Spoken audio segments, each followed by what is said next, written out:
Rupture, courage, sobriété, c'est le sujet de ce livre qui s'appelle « L'entreprise contributive, concilier monde des affaires et limites planétaires », écrit par nos deux invités. C'est un honneur et un vrai plaisir de vous proposer d'écouter ici, d'ici quelques minutes, Céline Puf-Ardichvili et Fabrice Bonifay qui partageront leurs réflexions et leur vision de l'entreprise de demain. Et avant de leur passer la parole et de rentrer dans le vif du sujet, je vais proposer à Éric Vial, président du Crédit Agricole des Savoies, et Dominique Favario, président de Livre en Marche, de nous rejoindre pour une introduction.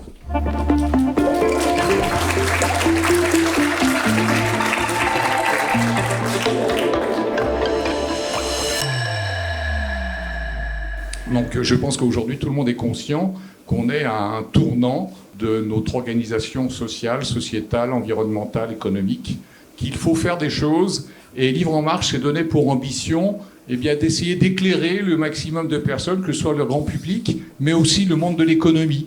Parce que ceux qui ont le pouvoir de décision, ceux qui ont les moyens, ceux qui ont la vision, ce sont avant tout les entrepreneurs.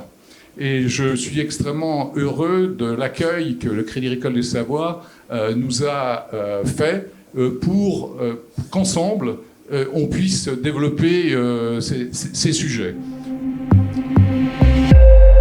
Ce soir, sur ces sujets, on accueille donc Céline et Fabrice. Pourquoi ce choix ?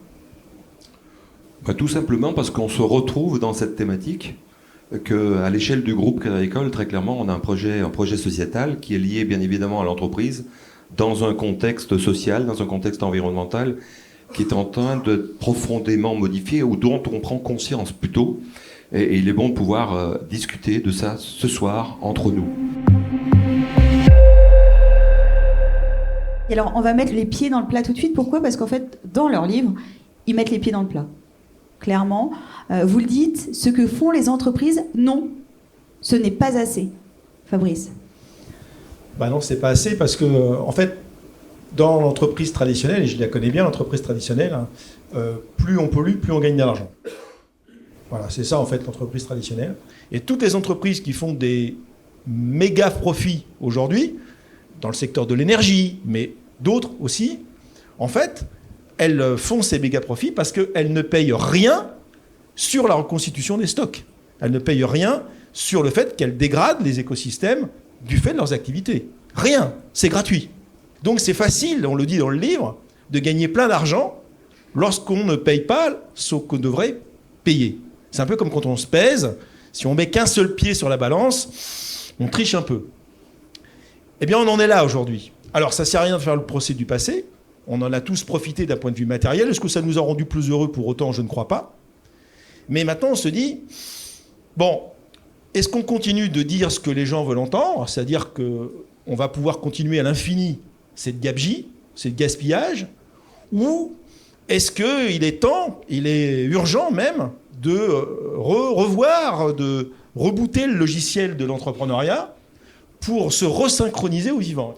Bien, dans toutes les boîtes, en fait, il y a les produits du monde d'avant qui sont encore très très rentables, et puis on commence à faire émerger les produits du monde d'après, qui le sont de temps en temps, souvent un peu moins, et même pas du tout pour certains. Mais on sait que de toute façon, il va falloir qu'on les rende rentables d'une façon ou d'une autre. Alors, est-ce qu'on aura les mêmes niveaux de marge qu'avec ceux du monde d'avant ? Probablement pas. Mais le vrai enjeu pour les boîtes qui vont vouloir survivre, c'est pas tant de maximiser les profits comme on l'a fait pendant des années, c'est déjà de vivre, de durer. Parce que le premier objectif d'une entreprise, c'est de durer. On ne peut plus faire du business comme avant. Et qu'il y a des business qu'on ne pourra plus faire. Et donc, qu'est-ce qu'on fait à la place ? Et donc, ce qu'on fait à la place, c'est des business qui vont être beaucoup plus inclusifs pour le plus grand nombre et qui devront être absolument alignés sur les limites planétaires. On l'a compris, pour calculer la valeur autrement, il n'y a pas que la partie financière, il y a aussi la partie humaine et la partie environnementale. Est-ce que demain, Céline, on peut réussir sans triptyque, sans prendre en compte ces trois sujets ? Alors il y a un outil qu'il va falloir adopter qui n'est pas encore ni obligatoire, ni évident, ni connu. Évidemment, c'est la comptabilité triple capital qui permet d'évaluer les différents capitaux, comme Fabrice le disait, de provisionner pour la réparation. Donc et finalement, si une boîte se dit il va falloir que je provisionne pour réparer, parce que pour l'instant, la réparation, quand elle advient, elle est nationalisée quelque part. La destruction et le profit de la destruction est privatisé, mais la réparation est nationalisée. Donc tant que ça marche, la comptabilité triple capital va être encore un nice to have. Mais quand la réglementation va se durcir, ce qu'elle va évidemment faire, ça sera bien d'avoir pris de l'avance en étudiant des modèles de comptabilité triple capital. Alors il y a plusieurs modèles qui cohabitent et qui sont testés par des entreprises en ce moment, en parallèle de leur comptabilité classique. C'est très intéressant de s'y arrêter. Moi, j'ai un client qui m'a dit « Ah tiens, tu travailles un peu sur ces sujets, etc. » Donc je l'ai orienté vers le C3D qui, avec Ors et Auré, ont évalué 5 modèles qui existent de comptabilité triple capital pour voir les avantages, les inconvénients, étudier les retours d'expérience, etc. Et ce client s'y intéresse parce qu'il est dans l'industrie du bois. Donc lui, il est très intéressé pour valoriser ce capital sur le long terme. Donc également les autres systèmes de financement. Il vient de travailler avec Mirova sur ces sujets-là. Et il va passer à la comptabilité triple capital en parallèle de sa comptabilité actuelle. Mais néanmoins, ces boîtes qui font ça prennent une certaine avance parce qu'elles vont pouvoir, au moment où on va leur dire valorisez le capital humain, dites-nous ce que vous avez fait, elles auront déjà ces comparos. Donc c'est vraiment des travaux intéressants.